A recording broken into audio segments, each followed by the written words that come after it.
Hello, my fellow sphincter spelunkers. I know, I'm so dumb. Um, it's getting dark out. I've still got a few hours of work left, but I'm in Emporia, Kansas, and I'm getting ready to switch over to Veterans Highway and cut across Kansas, working my way towards Oklahoma, and then Texas, and then New Mexico. But I remember I told you guys, like, I think it was Christmas Eve, I went and visited with my ex-wife. And you know how you do, you have a conversation with somebody, and then like days or weeks later, you go back to that conversation, you're thinking about it. Well, what do they call it? Ruminating, maybe. So I was thinking about this conversation, and I tell you guys so many things that I would never tell. Like, say I was gonna date somebody, this shit would not come up, right? Okay, and you guys are hugely entertained by my TikTok, yeah? Because some of you are hardcore watching this shit. Like, I can see your name regularly.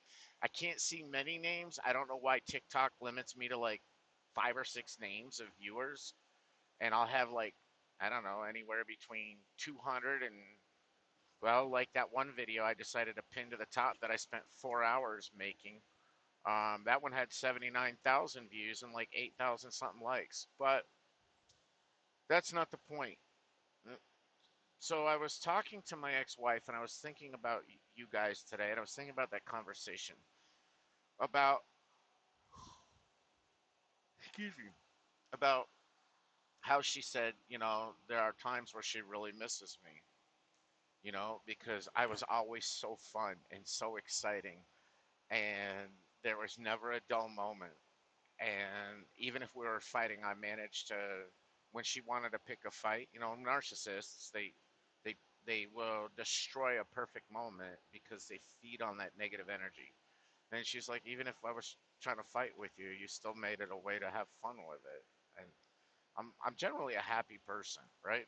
I mean, I have my issues. I have PTSD, and that comes with a lot of depression and a lot of anxiety and day in and day out thoughts of suicide. That is PTSD, or a never-ending nightmare, right? But when I'm able to have fun, I escape that. I separate from that, and that becomes something else on its own, and it doesn't affect me. But that's when I'm happy, right? So I was thinking about this conversation, excuse me, and I was thinking about you guys, and I was also thinking about the fact that I feel like I'm ready to start meeting people and potentially dating. And I'm nervous about the whole dating thing because you guys are seeing who I really am at my core. I'm happy, I'm goofy, I'm fun.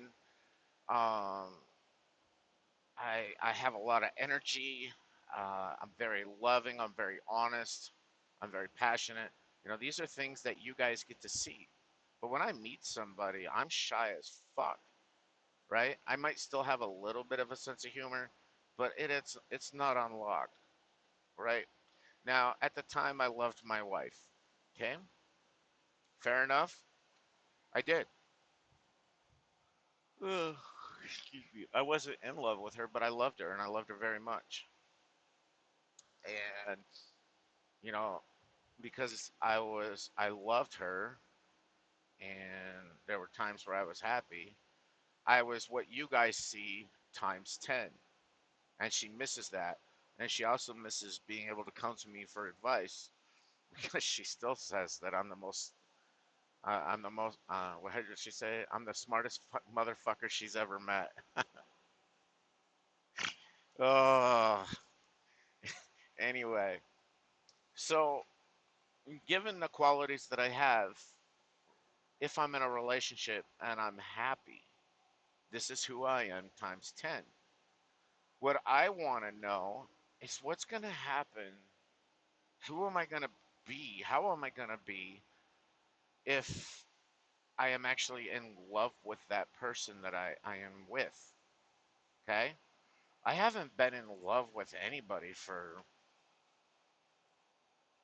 decades, right? I think my early 20s, mid 20s, something like that.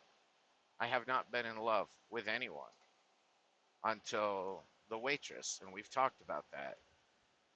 And then I fell in love with her. And I mean, like I said, I'm probably never gonna see her again. And many of you have said, I need to go to her and put the truth in her head.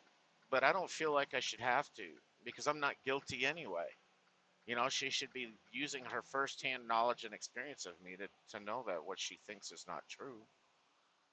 But I can't, I'm not going to impose my will on her or anyone else. Nature's going to take its course, let God do his work. And if it's meant to be, in her own words, if it's meant to be, it'll happen. I don't see it happening, right? She just threw another temper tantrum on a text message. So I don't think it's going to happen. It's not deserved. I'm not guilty. But what if, who would I be if I was able to end up with her? So I think it would be what you guys, you know, what my wife saw, what you guys see. Well, my wife saw this times 10.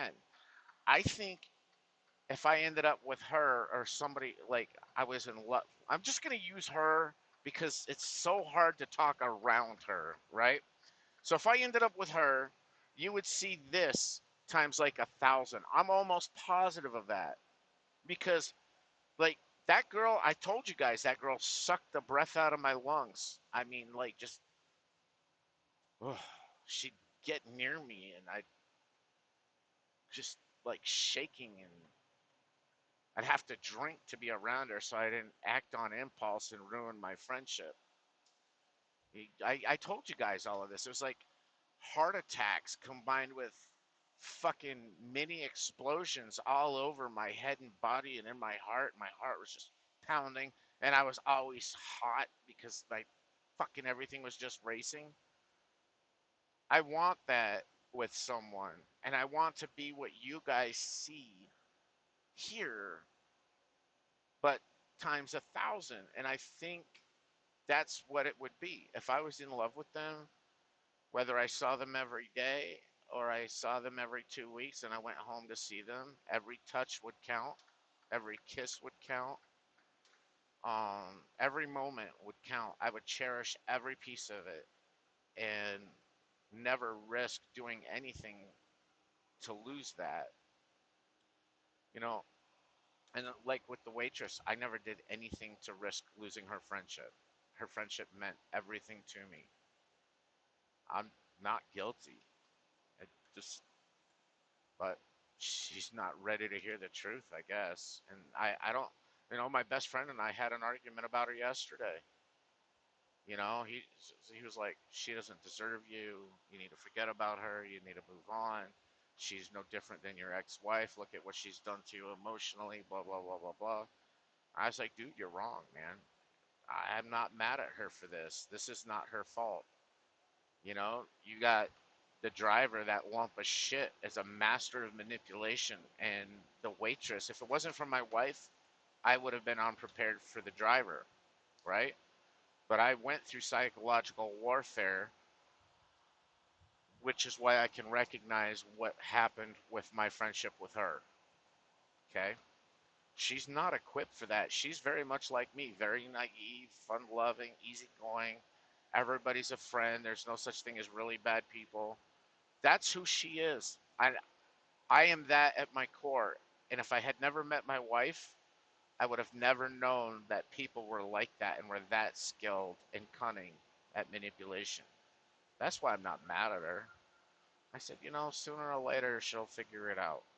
No, you either need to go there or you need to forget about her. And I said, I don't need to do either one. I'm gonna respect her distance.